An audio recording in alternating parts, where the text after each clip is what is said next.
Alrighty, everybody. We're going to get everybody just a couple seconds here to get connected before we get started in earnest with the After Schrock. Thanks for joining us, by the way. I appreciate that as people are starting to roll in here. I'm going to also link up from my phone so that I can upload some pictures so you guys can see some of the stuff that I was seeing this week at camp. It was pretty fun stuff at times. So the first thing here, I'm going to post this picture. Oh, wow, I'm actually hearing myself. Let me turn that down. There we go. Sorry about that. I'm going to post this picture. I think it'll let me do it. Will it? Come on, let me do a picture.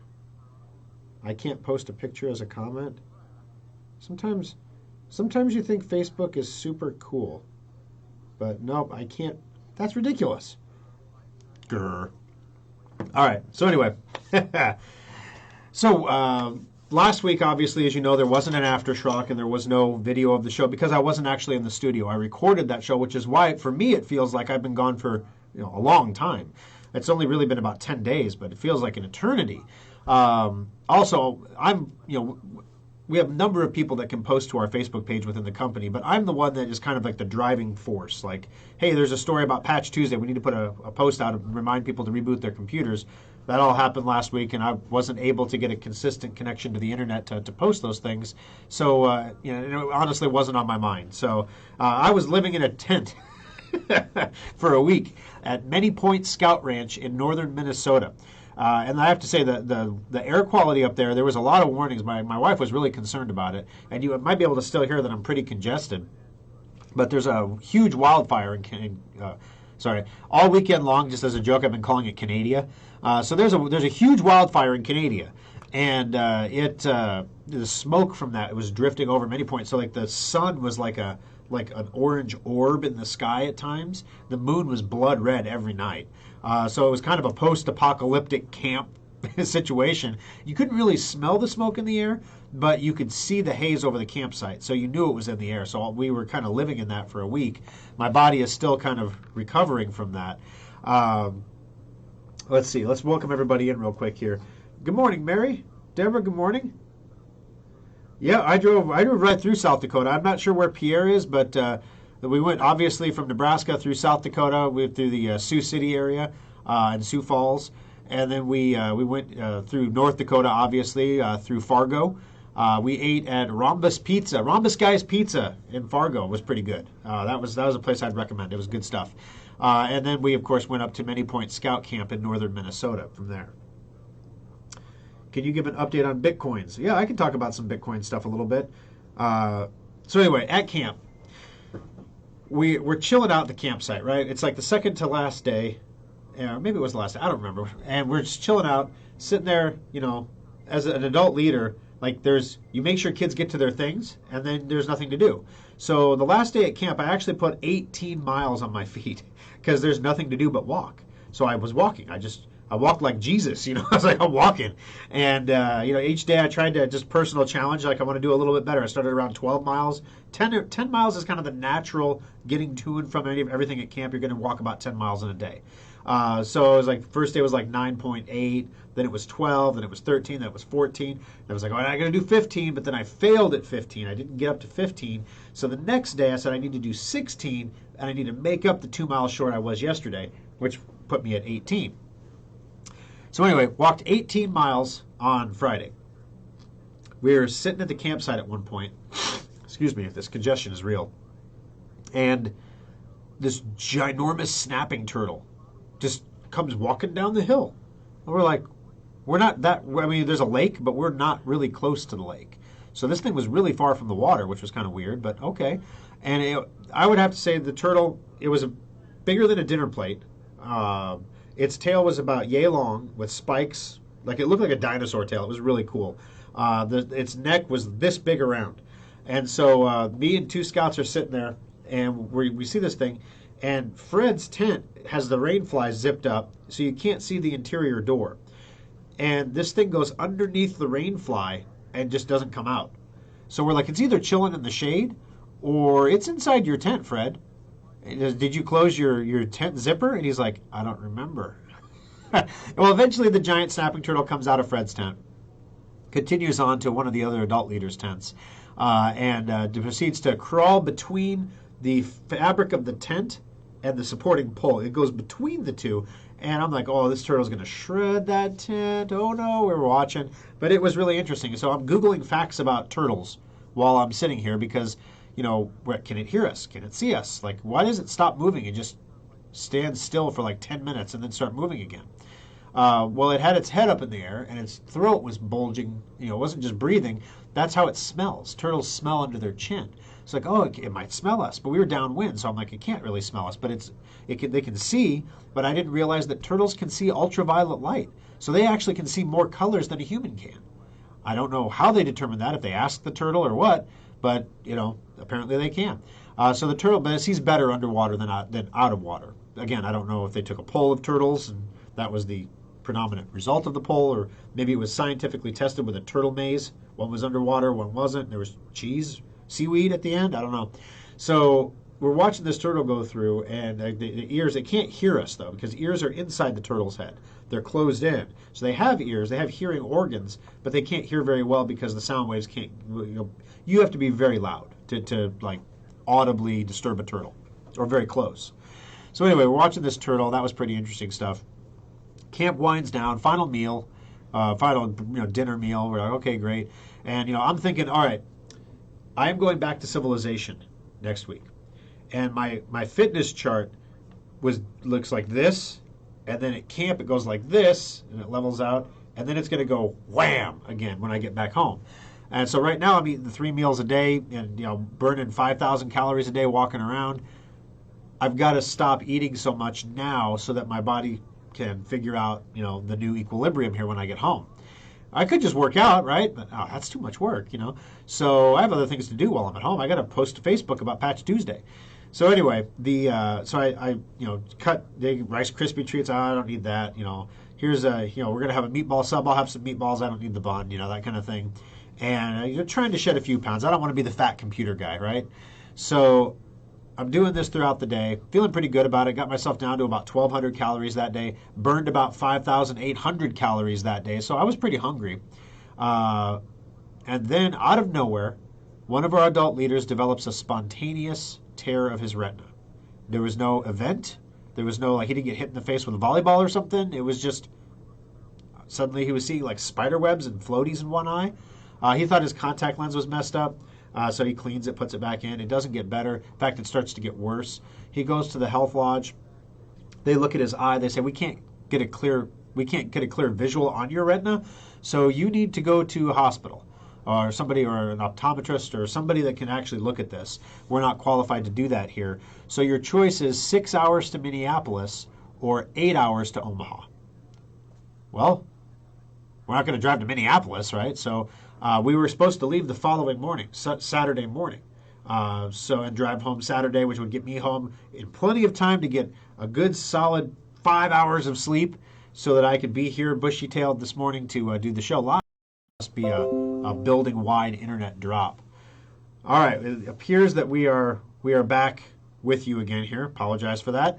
Don't know what's going on with the internet connection, but we dropped a lot of frames, and it's going down. We're not dropping frames anymore, so that's good. It should norm out a little bit here. So he develops this spontaneous retinal tear, and we have to go to a hospital. So literally, I radio back to camp. We had these things called GoTennas, which is an off-grid mesh text messaging network that we built. So I radio back to camp. Don't send the kids to the evening campfire tonight. We need to strike camp. We need to leave now. Now, if you've ever camped before, I bought a blackout tent this time. This is probably the last big summer camp with my son because he's 14. He's getting to an age where he doesn't really want to go to summer camps anymore. He's got all the merit badges. He's done all the activities.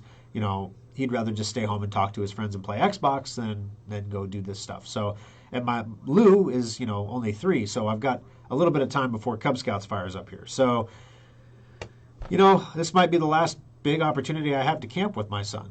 And so, so we forced him to go to summer camp against his will, and that ended up predictably how you thought it might. But anyway, so I radio him back, and I'm like, guys, we need you to strike camp. It was the fastest camp strike in scouting history. The entire camp. Now, granted, I'd been taking it down slowly all day because there's nothing else to do, and I needed steps. Why not carry things back and forth to the truck while I'm getting steps, right? Useful mammal. So I had the truck kind of half loaded, but basically, Boo, everybody teamed up and tore down everybody's stuff, got it bagged, because we had to get this adult leader on the road, because we at that time didn't know how bad this was or if his vision would degrade. We had no prognosis. His doctor obviously wasn't in the office. It was like 9:30 at night. So we are on the road by 10. Now, the night before, I had slept from probably 11 o'clock until 6:30. So 7.5 hours, not bad for camp sleep, you know. Then I walked 18.43 miles during the day, and my truck was the truck carrying the gear. So, and the adult leader who was impacted was a passenger in my vehicle. So, you know, we're going to get him back to the doctor. We're going to get him to the hospital, whatever we got to do. We're talking about a guy's eyesight here. Cry me a river that you didn't sleep in 24 hours. We're getting you home. So anyway, you know, hit the road. We're driving. About an hour in, I start to get, now it's about 11 o'clock, I start to get a little like, oh, you know. By midnight, this is normally when Thor's body usually shuts down if I haven't shut down already. I'm like, okay, I'm feeling it a little bit, but I was prepared for this endeavor. I have been off caffeine almost entirely. I have morning coffee, because you can't give up the Java juice, right? Morning coffee, but then no pop or soda with caffeine in it throughout the day. I've kind of backed way off on caffeine intake. I was to the point where I naturally metabolize caffeine fast, according to my 23andMe. So I had to consume like copious amounts of caffeine, so much caffeinated beverage that I was concerned that maybe the artificial sweetener would make me grow a third eye. So maybe I should just back off on the caffeine a little bit. Is it really doing anything for me? And the answer is after I didn't even really detox from it. I just stopped drinking it. I just switched to water instead. And sure enough, it's fine. My son, however, enjoys the occasional Red Bull. And so we happened to have 3 Red Bulls with us left over at camp when I was done. So pop that Red Bull, baby. And it was like swallowing a D battery. I mean, it was like instantly, wowzers, I'm awake. Like someone in the studio said, I'm awake. Why am I driving? Wasting this good gas. I could just walk all the way home. Woohoo! Let's go. And that was great for like an hour and a half. I was wide awake. I was listening to an audiobook, but the audiobook started to get kind of boring. And then I started to fade a little bit. And if you've ever been on a long night drive, you don't close your eyes and go to sleep, but you kind of defocus. Everything gets a little blurry. And I'm like, okay, that's sleep encroaching. I'm driving other people's children home. I can't have that. So focus. Okay, stretching the car in the seat a little bit. All right, let's stop for gas. Get up, walk around a little bit, go in and get a snack, something to chew on, because that wakes you up naturally. So I stop, put the fuel in the truck, go inside, and I see, there's a 5-hour, I haven't had a 5-hour energy in years. Oh, let's grab one of those. Okay, there's 2 servings in one of those little bottles, by the way, if you didn't know that. I read that after the fact. And so I get back in the truck, drank that whole little bottle, shook it first. I don't know if it made a difference because I drank the whole bottle anyway, but I shook it, whatever. Drank the whole bottle, and then, wow, I'm awake again. This is amazing. I also bought 2 more Red Bulls just in case that was only a temporary effect. Now I'm driving again. Okay, now we're through Sioux Falls. Now we're through Sioux City. We're in South Dakota, baby. We're on the way. We're almost home. All right, falling asleep again. Drank another Red Bull. Okay, 12 ounces of Red Bull in me. I'm seeing diminished returns for my investment now. But we will get home, and I will be focused, and I will keep these children safe as I drive through the night. I have now hit the 24-hour awake mark. Everyone else in the truck is asleep. So I put my headphones in, and I hit the Amazon, like my soundtrack thing, where Amazon tries to guess what songs you want to listen to. Because they always get half of them wrong, and that requires you to pick up your phone and provide feedback. You have to hit thumbs down or thumbs up. And it's feedback that you can safely give while you drive, because there's 2 icons on the screen, thumbs down or thumbs up. And so I'm like, this is something for me to engage thought in, which will keep me awake. So, of course, they decide that the 90s are back, baby. And I'm like, oh, these are all the songs I grew up with. Oh, my gosh. And I don't like that song. And that was great. Kept me awake for another couple hours. Perfect. Oh, starting to fade again. When I'm really close to home, like Nebraska is like, Council Bluffs is like 30 miles away. Should I really start drinking another Red Bull at this point? Because I know, and I have to take all the kids home that are in the truck first before I can go home. But I know I'm going to be home by 6:30-ish, 7 maybe. And this isn't going to be out of my system by then, and I'm going to want to sleep. But you know what? I've been up for 24 hours. I think if my head hits a pillow, there is no can that's going to get in the way of that, right? Drink it. Not the whole thing, because, I started to have that upset stomach feeling from too much caffeine and not enough food. So anyway, because I limited my diet all day, right? So I'm drinking this caffeine on an empty stomach for the most part. So drop off one kiddo, get his gear out. Drop off the next kiddo, get his gear out. In the drive, as we were driving back, the adult leader's vision got progressively worse. He'd fall asleep and he'd wake up and he'd be like, oh, great, now I can't really, it looks like I'm looking through Vaseline in that eye now. It was just get worse and worse. It was like, we got to get him back. His ophthalmologist talked to him on the phone and said basically that the fact that he can still see light is a good sign. If it was detached, he wouldn't be able to see light. So there's no need to do anything emergency and rush in that evening. So I was able to drop back to only like 9 miles over the speed limit instead of the egregious speed that I was driving to get everybody back and get them to the hospital. So then the next day, how the story ended, we got everybody home safe. I got home. I was like, well, I'm not crawling into bed full of camp, right? I'm not going to soil my bed at home. So I get in the shower and I take a shower and I brush my teeth with a real toothbrush. Oh, this is amazing. I'm so tired, but yet so awake. Weird. Red Bull, 5-hour energy. It had only been 4 hours, so technically it's what they advertise. So finally I lay down in the bed. It was about 6:30. I lay down, and the kiddos wake up at 8, and the littles haven't seen me in a week. Daddy's home! Whomp! All right, 2 hours of sleep. All right. Yay! I took a little bit of a nap through the afternoon, and I went to bed at my plan was to go to bed at 9 o'clock, but circumstances with littles and show prep and whatnot kept me up till 11, and then I went to sleep and got up at 5:30 to come do the radio show today. So I'm a little punchy, a little tired, but I'm getting better. I'll be 100% by tomorrow for sure. Good news, though, is that if you're wondering what happened to the adult leader, they believe he has 2 tears in his retina, not a detached retina, which is what we first suspected. One tear was able to be successfully repaired by a laser. The other tear has some blood obstructing it, so they have to let that kind of settle before they can see it. So they're going to make him sit pretty much motionless in a chair for the next 2 days until Monday, when the doctor will bring him back in to take another look. So good news there is eyesight's probably going to be okay. We got everybody where they needed to be safely. And I think that is the first time in my life that I have actually been awake for 24 hours engaged in an activity. So, staying up late and chatting with friends is one thing, but staying up all night because you're driving people back, that's another thing. But it was, like I said, it was a guy's eyesight on the line. So, we do what we must when we must. We keep everybody safe, and we make sure that everybody gets what they need. All right, so let's jump in. There's your camp story. You got a big snapping turtle, and you got a detached retina. Disassociated stories. Otherwise, that would be really interesting. All right, let's see. What do we got here in the comments? Hey, Thor, I fired up my old backup laptop to see that my secure updater license is expired. I usually get several warnings, emails, and robocalls, but did I miss them this time? John, it's possible that if you got a new computer, we transferred your secure updater license to the new computer. Therefore, you would have received a warning for the computer when for that license when it renewed on the new computer. If you want to add another license to your account, we can do that. If it did just expire and you have an expired license for that computer, we can renew it. We're working on the notification system a little bit right now. A lot of our front desks did the notifications, and we're down 3 front desks right now. So we're by necessity having to automate some of these things. So we're in the process of getting that software developed, and me being gone for the week that I was gone was right when the automation was supposed to finish. So I can't give you an update on that, but I can next week. But if it is expired, just click the renewal link and go ahead and renew it for $25, and you'll be good to go there. Good morning, Winston. Aaron, good to see you here.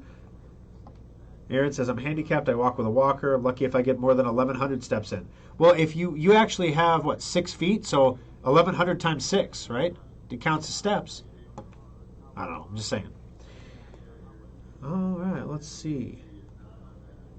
Yep, freezing up. We're going to have to go somewhere in the mountains for some family camping. Yeah, the littles would like that. The littles would like that a lot. All right, Ronald. The worst I ever did was drive straight through for 31 hours. The end of the trip was through the Sierras, which I did not remember driving through.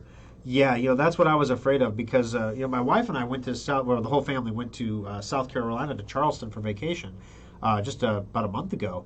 And when we were driving back, when we drove out there, we stopped in the middle. And we were driving back. It was nighttime. All the littles were asleep. And we're like, should we just drive through? I mean, yeah, it's another 5 hours, but we could trade off if we need to. Each of us can sleep, whatever. So I ended up doing the driving. And I had an audiobook in again.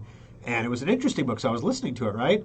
And then the next, we got home, and I remember being like, when I'm home, I was like the defocused kind of, I'm just like I'm like a Tesla, basically. I'm just driving myself. And so I get home, I get everything out, whatever, we go to bed. The next day I play my audiobook, and I'm like, what is going on in this book right now? So I hit rewind. And you can do like the 30-second rewind. So I'm hitting 30-second rewind, 30-second. I hit that like 25 times. So basically the last half hour that audio was hitting my eardrums, my brain was not processing the audio. So yeah, it's kind of scary. That's why, when I was driving these Scouts back, I was hyper aware of that. Like, where your limits are. It's like, wow, I shouldn't be driving this long, but we have to drive this long. So how can I drive this long safely and get to point A to point B? And if I wouldn't have driven before and had that kind of gray out, I wouldn't have known to recognize it. But yeah, you're absolutely right, Ronald. That exhaustion is a real thing. Yeah, the maintenance checkup sales, Kimberly remembers those. Sleeping on the floor of the service center because we were going to catch a couple hours of sleep because we had so many computers stacked up in the Lincoln Service Center. It was 750 square feet. We'd have like 200 computers in there. We had 8 bench spots. So literally it was a 24-hour operation when we had one of those maintenance sales back in the day. But I was in my 20s then, and I'm not anymore. So 24 hours awake is a long time right now. All right, Bitcoin. While I was gone, Bitcoin price kind of middled around $30,000 or $31,000. It was as high as 33, as low as 30.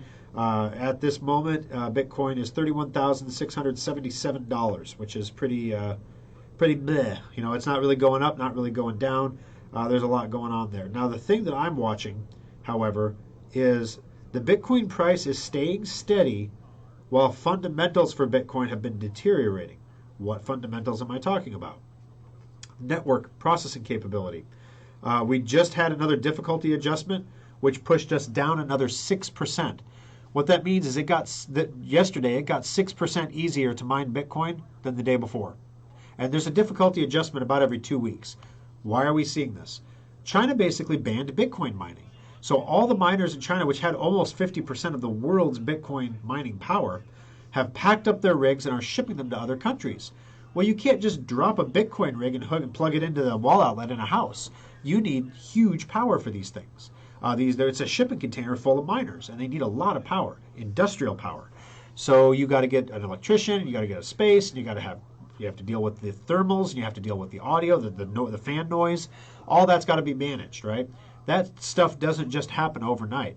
So for the last 3 difficulty adjustments, so basically a month and a half, we have seen over a 60, probably close to 66% drop in the processing capability of the Bitcoin network. Normally, that kind of a crash would indicate miners are leaving the network, which is normally a very bullish sentiment that miners are leaving, so therefore Bitcoin must not be of interest anymore, therefore the value of Bitcoin would fall. So historically, it doesn't happen very often. Usually it's a hiccup because mining historically has always gone up. More and more people get into it all the time or expand their operations. In fact, I'm thinking about another mine in another location to take my old miners and bring them online. But that's a discussion for another day. So we saw a 66% decline, primarily because the miners in China are offline because they're moving their rigs somewhere else.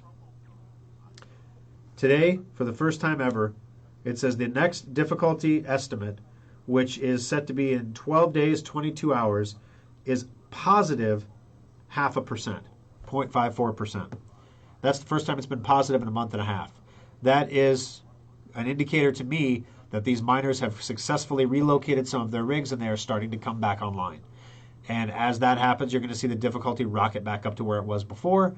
And then I think that you're going to see the price of Bitcoin go up again as well when that happens, because it's been holding its own despite FUD, fear, uncertainty, doubt from the Federal Reserve, threats about regulating stable coins, BlockFi released their credit card, by the way. So if you have a BlockFi account and you want to get that BlockFi credit card, that's huge. You get 3.5% of your purchases back in Bitcoin deposited into your BlockFi account. So that's pretty neat. It's free Bitcoin, right?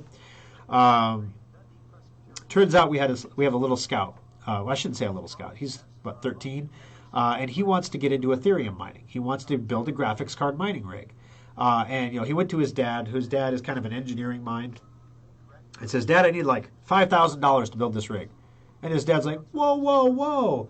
What's your business plan? How are you going to do this?" Okay, I see your plan. Okay, let's build a proof of concept machine first, maybe with just one graphics card and not 5. And so then he was like, "No, Dad, it doesn't make sense. We got to hurry on this. The difficulty goes up. Proof of stake is coming. It's like we got to do it now. We got to go now." And of course, Dad is right. If they would have tried to put 5 graphics cards on one circuit in the house, they would have blown the breaker. But he didn't know that. So I'm telling him all these things about mining Ethereum or building graphics card mining rigs, because I've got a 3-card rig is all I've got left of my graphics card rigs. Everything else is ASICs. But so anyway, I sit down with the scout and I'm telling him, "Hey, I've got an extra graphics card kicking around. It's nothing super special. I don't care if you burn it up, though. I mean, I'm not using it right now. I can't sell it to anybody because, I've mined with it for like 4 years. I wouldn't do that to somebody. It's like that card's been put up wet and rode hard and put up wet. That's what it is. You don't want that card in your computer. So, but I can I'll lend you that card so you can build a proof of concept box to get it down to show your dad that this is the real deal, that this can be done. Then you scale your operation. You add one more card. You figure out you need more power. You get the power supply you need. You figure out you need more connectors. You get the connectors you need. You need another ribbon cable. You get the ribbon cables. So, there's a lot that goes into this that you're not aware of, that I've learned the hard way as well, just like you're about to do, except I had a budget to learn it and you don't. So let me give you this knowledge. And it was awesome. He was so excited about getting into it, and the skills he's going to learn building this rig, guys. I have to tell you, if you have kids or grandkids that ask you, "Hey, I want to build a rig like this," if you can help them do it, number one, they're going to learn about computer components. They're going to learn about power management.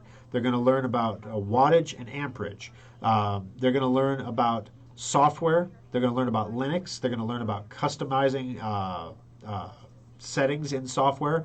They're going to learn about crypto wallets. They're going to learn about crypto exchanges. They're going to learn about how to, what the best way is to convert. They're going to learn trading, basically. If the price is low and you have a bunch of Ethereum and you want to get cash for it, you wait for the price to go up to a level that makes you profitable. You don't cash out at a loss. So it teaches you trading, which is it can be used in the future for all kinds of things. And of course, it teaches business planning and return on investment. There's all these lessons that go into it that are really, really, really good skills to have going forward in a technological economy.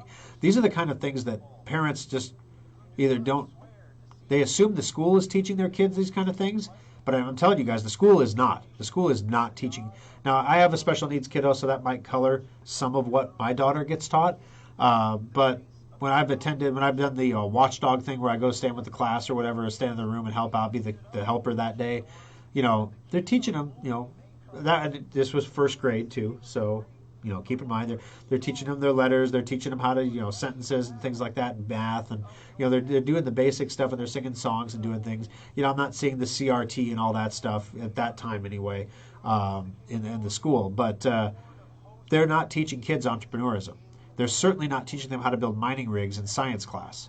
There isn't a curriculum for it, and this is where one of the things, if you have to look for a silver lining on COVID, right? If you have to reach for something, so many parents realized that so much of what their kids learn at school is a complete waste of time, stuff that they're never going to use, that they're never going to remember, that if they did need it or use it, they can acquire that knowledge on demand. And that's how the best knowledge is acquired on demand, by doing things, right? So you want to learn how to carve a totem pole. Well, you may not know how to use chisels and different saws and different woodworking tools, right? You're going to get cut a few times because you're going to use the tools improperly. Each time you get cut, though, you learn. And each time someone says, "Hey, that tool, turn it the other way and tap up, it'll be a lot better," you're like, "Oh, wow, that's cool." You're developing a skill set that may or may not be useful later, but the skill sets, unlike a totem pole, The skill sets in building a mining rig can be applicable to repairing a computer, can be applicable to building any electronic device or system, managing airflow. How do you get rid of the heat from the rig? It makes a lot of heat. And if it gets too hot, it stops working. So you have to get the heat away from the rig, but you can't heat up mom's house either. Power consumption. Oh my gosh, the power bill jumped by $300 this month. The power bill jumped by $300. Oh my gosh. Well, you're going to have to cash out some of your crypto to cover the power bill, even at a loss. So maybe when the price is really high, you should cash out a little bit more so you've got like a cushion, and then you can hold with times where prices are low. By the way, how much of your crypto do you plan on not exchanging? Why are you in this? Well, the reason this scout wants to get in it is he wants to raise enough money to buy a car when he's 16. So he's got a 3-year horizon. He wants to mine enough cryptocurrency to buy a car. Okay, let's say, I mentioned I have a 3-card rig in one of my service centers that's running. That rig will generate, let's give it a 2-month, 0.12 Bitcoin in a given 0.8 in a 30-day period. 0.08 Bitcoins. Is that right? Or is it 001? Hold on, I want to make sure I get this right. 0.008. Yep, that's right, it is. 008 Bitcoins in a 30-day period, okay? So if Bitcoin is at $30,000 a coin, which it is right now roughly, that's $240 a month. That rig is not burning $240 a month in power, so therefore it is a profitable rig. So 240, if you assuming that everything remains level, which it won't, but let's just for the sake of planning, assume that for simple planning, and he has 36 months to earn money for a car, that at the end will give him $8,640 in total earnings, but of course he's going to have some power. So let's just divide that by 2, because that's how much he's going to spend on power. So he's going to earn $4,320. So the first thing I told him is, if you cash this out, you will not have enough money for a car. You will not reach your goal at the price of Bitcoin being right now what it is. And I'm using Bitcoin as the measure of the value of the cryptocurrency, because as Bitcoin goes, as all the others go. So Ethereum's at 2,000. A couple months ago it was at 4,000, right? So if we return to those highs, which I think we will, times 2 again, hey, you're back at 8,600. For a normal used car, for your first car, that's usually about enough, right? Let's assume there's going to be some inflation. Let's say there's going to be 10% inflation in used vehicle prices between now and then.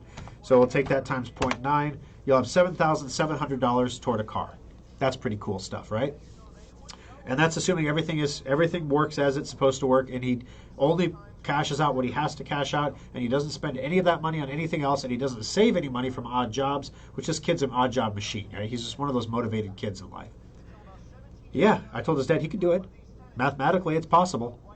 And his dad was just like, that's just crazy to me. Like, yeah, he could do it, and the skills he's going to pick up along the way are actually more valuable than the car. That's why you let him do it. And I'm happy to help him do it. So, I have this graphics card laying around. That's the biggest, most expensive chunk of a rig right now. A good graphics card's like $1,000 right now. It's stupid. So we had to actually raise the prices on our graphics cards, not because we're taking more profit, but because we were selling like an RX 550 graphics card, which is not a high-end gaming card by any means. We were selling it for $400. Well, yeah, they're kind of costing us $600 to get now. We can get used ones cheaper, but nobody, you know what happened to that used graphics card. You know why it's for sale for $140. It's a mining card. It's not going to last very long. It's been beat bad, rode hard, and hung up wet, and sold on eBay. So be wary of low-priced graphics cards. That's usually the case. So if you have kids in your family or life that want to do something similar, over at Schrock, it's not something we offer as an actual service, but we do work on rigs. We will build a rig, for example. So if you want to have if you have somebody who maybe wants to get into it, but doesn't necessarily have the skills or want the hardware skills, we'll assemble a rig for you, put it together, program it, get it all set up for you, help you set up the accounts so that then you can manage the rig going forward, which is a lot easier to do. We have a lot of customers that do that. that'll run a rig in their machine shop or something, just sitting in the background, not doing anything. You don't need any special power to run 1, 2, or 3 graphics cards. But depending on the I don't worry about Bitcoin being at 30,000. I don't worry about Bitcoin being at 20,000. I don't worry about it being at 10,000, because I know that eventually math wins, right? Math eventually always wins. It's like playing craps. Eventually, you're always going to get a 7. Eventually, it will happen. There could be periods of time with incredibly long spans of rolls where you don't get a 7, but then there'll be other times when you get 7, 7, 7, 7, 7. And Bitcoin price moves the same way. Right now, we are in a trading channel where there's a lot of risk and a lot of FUD and a lot of negative stuff with the network shrinking. But it is truly transitory. Unlike the, oh golly, I see that my stream is interrupted here, so I'll kind of stall for a second in case you can still hear me. So it's still interesting, but not quite. Sorry, I don't know why we're dropping frames, guys. We just dropped 692 frames there.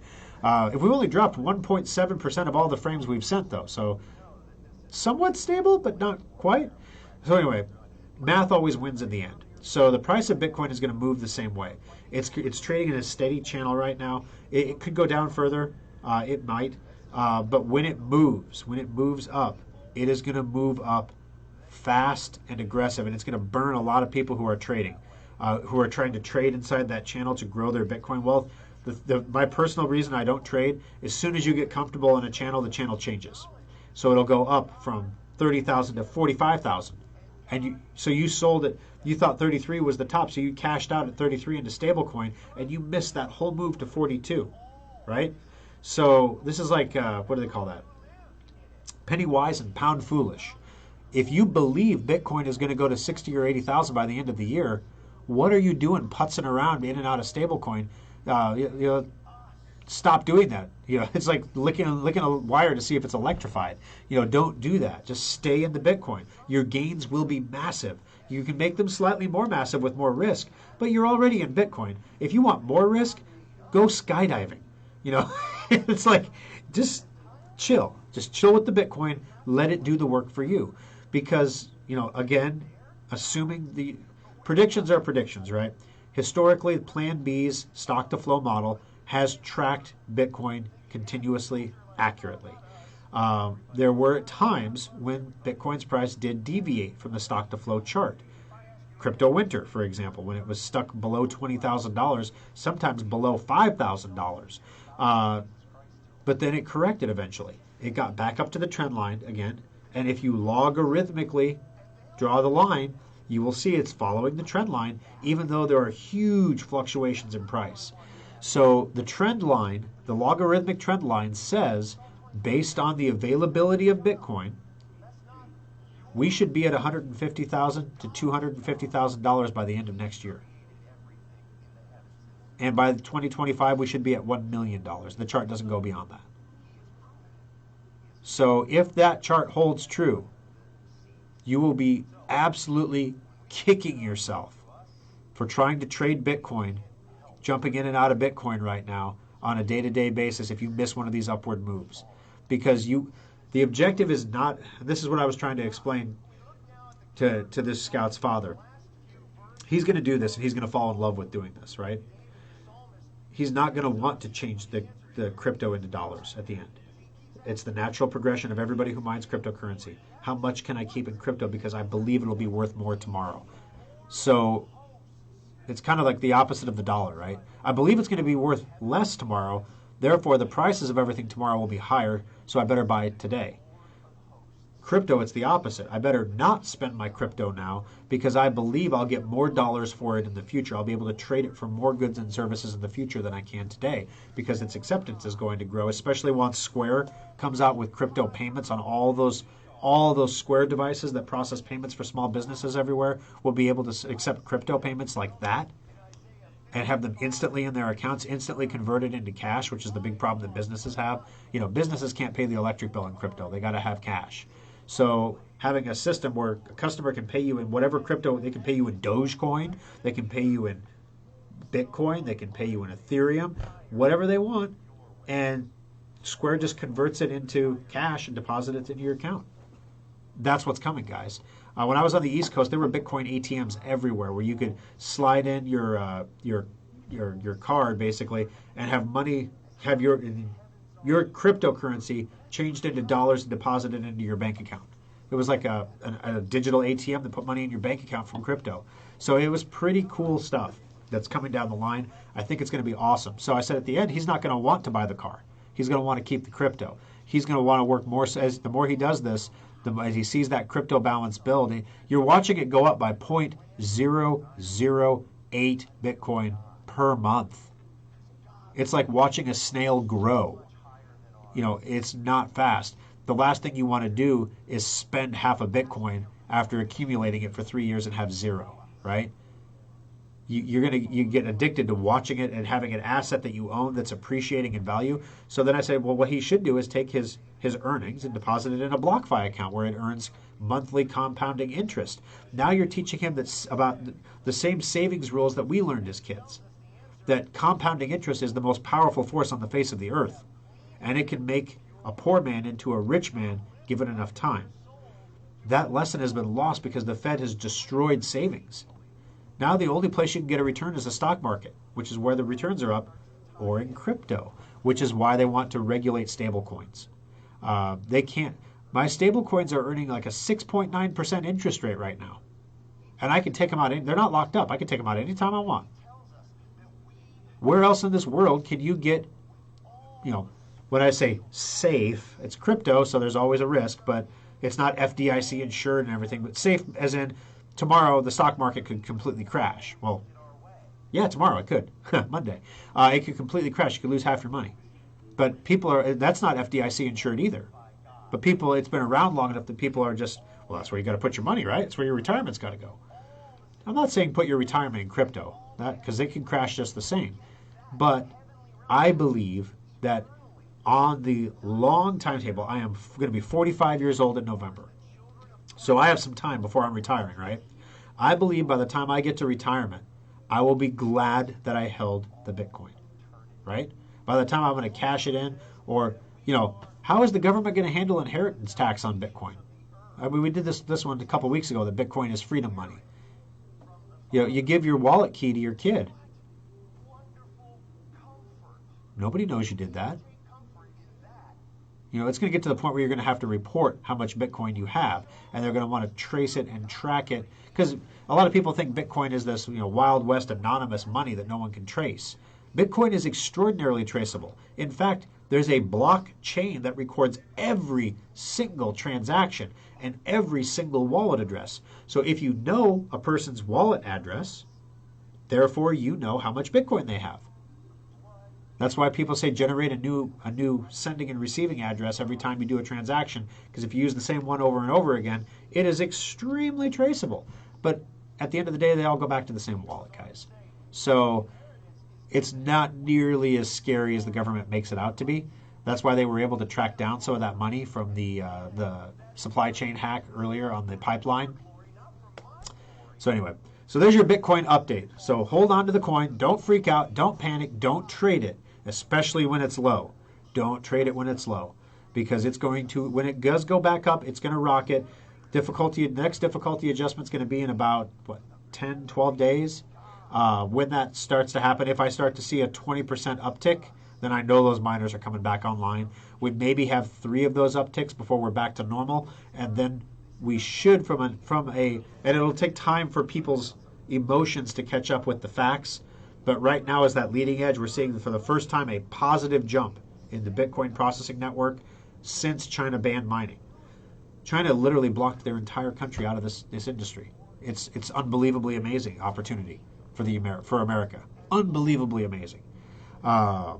So many possibilities that are pro-dollar. Imagine a Bitcoin-backed dollar. Not that they're going to make Bitcoin a currency, but we assume that there's a ton of gold in Fort Knox, right? Everyone's like, well, audit the gold. I want to know how much gold is in there, and they never will do it. Well, imagine that the United States had a Bitcoin wallet, and it said this is the address for the Bitcoin wallet, and you could actually look at how many dollars were printed or digitized, and you could, especially if they put them on a blockchain with like a dollar stable coin, then you know exactly how many dollars are out there in real time. Then over here, you can look at the blockchain and see this is exactly how many Bitcoin the U.S. government has. Therefore, a Bitcoin-backed dollar would be a really nice way to basically fractionally, you could do a mix. You could do little gold, little silver, little Bitcoin, and all of a sudden your fiat currency has backing again. There are so many exciting possibilities. The nature of money is going to change within my lifetime, and I feel strongly that crypto is going to be a part of that, which is why my grandchildren are either going to say, wow, Grandpa was alive when you could still mine a Bitcoin. That was pretty cool. Wow, I can't believe it. If I would have been alive then, all I would have done is mine Bitcoin. Or my grandkids are going to say, what? What did you do? What did you spend all this time talking about and wasting energy on and teaching kids how to do? Yeah, that's how it's going to go too. All right. Let's see here. Let me just jump through comments before we wrap it up. Plus, more companies are accepting Bitcoins. Yes, that's true. It's on the rise. Of course, the companies want dollars. They don't want the Bitcoins. They want the dollars. So they're instantly changing them into Bitcoin, Bitcoin into dollar.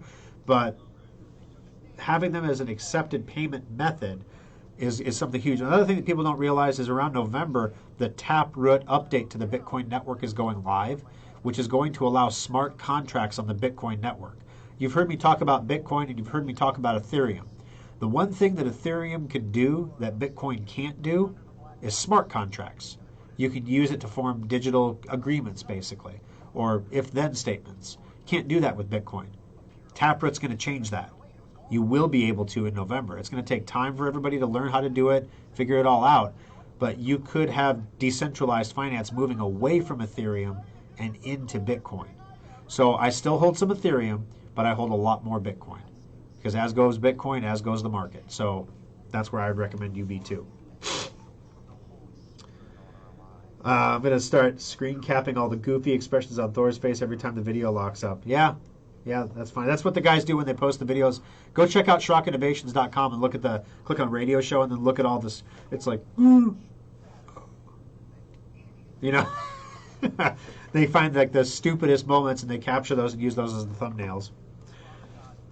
If someone is on Social Security and can't have a certain amount or can't have above a certain amount of money, can the government track if they have a Bitcoin account? Asking for a friend.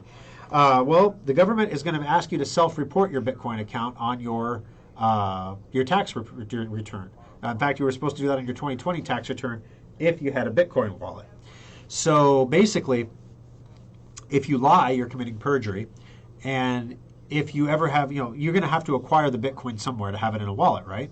Which is you're going to have to buy it somewhere, which means there's going to be dollars exiting a bank account to Coinbase or BlockFi or somebody like that. And as a result, they're going to know that you handled cryptocurrency during that year. Therefore, they'll know you have cryptocurrency and they'll be able to figure out what wallet it went to. They have all of the U.S.-based companies like BlockFi and Coinbase have know your customer laws. So if you have profits of your Bitcoin trading, you will get 1099 on those profits. If you earn interest from BlockFi, you will get 1099 on the interest. So there's going to be documents submitted to the IRS proving that you had access to cryptocurrency. So the best part here, guys, is, the point of crypto is not to evade taxes. That's not the point. If you owe taxes on crypto gains, you pay the taxes on your crypto gains. So when you mine, for example, you have whatever your costs of mining are. Electricity, equipment, maintenance. I'd encourage you to form an LLC so you can charge for your time. Basically, make it a business. And you can make as much money as you need to make to create expenses for the business or whatever the case might be. Then you pay the taxes personally, though. So there's always taxes to be paid. But the thing that I had a financial advisor tell me, never make a financial decision based on the tax implications of that individual financial decision. Never say, I don't want to make this favorable transaction because it will result in taxes. Because they're never going to tax it at 100%. So if it's favorable, you should do it because they're only going to tax you on the profit. So with Bitcoin, your cost of mining basically is electricity, power. The rest of it is considered income. And the idea is you're creating more Bitcoin than you're spending in power. And then that is also a time factor. What's Bitcoin worth at the time you mined it? That's your taxable your taxable event. The tax laws are super squirrely on Bitcoin and cryptos. Anyone who tells you they're an expert and they know how to do it is lying to you, because the government doesn't even know how they want it done yet. But all I'm saying here is, don't try to use it as a vehicle to evade taxes, because the blockchain keeps a permanent record of every transaction, and at some point somebody will be able to figure out that you've got a wallet. Just saying. It sounds like a ball game in the background. Does anybody hear that? Oh, there's a church service going on in the background on the speaker. The pipe organ just fired up a little bit. It's turned down. Apparently it's not down all the way, but I am in a KFAB studio, so they kind of have to monitor their station too. All right. Can you buy cryptocurrency with cash, like a gift card? You can at a Bitcoin ATM. You certainly can. Buying it through authorized sources is a little more like buying it through Coinbase with cash, like a gift card. Okay, so why would you want to do that? That's the first thing. You don't have a credit card. You don't have a debit card. Let's assume that that's the reason you want to do it this way, and not because you want to turn cash into untraceable credit cards and then buy crypto to hide from the government. You would have to buy a prepaid Visa card, basically, and use that to purchase crypto from a cryptocurrency exchange. That'd be about the only way to do it. So if we all lie about Bitcoins, does that make us a politician? Politicians don't lie. They make statements that may require later clarification, or they may misspeak, but they do not lie. All right, guys, I got to roll out of here. Thank you for joining us. I appreciate you sticking around for the After Schrock. We'll see you all again next weekend for another edition of Compute This.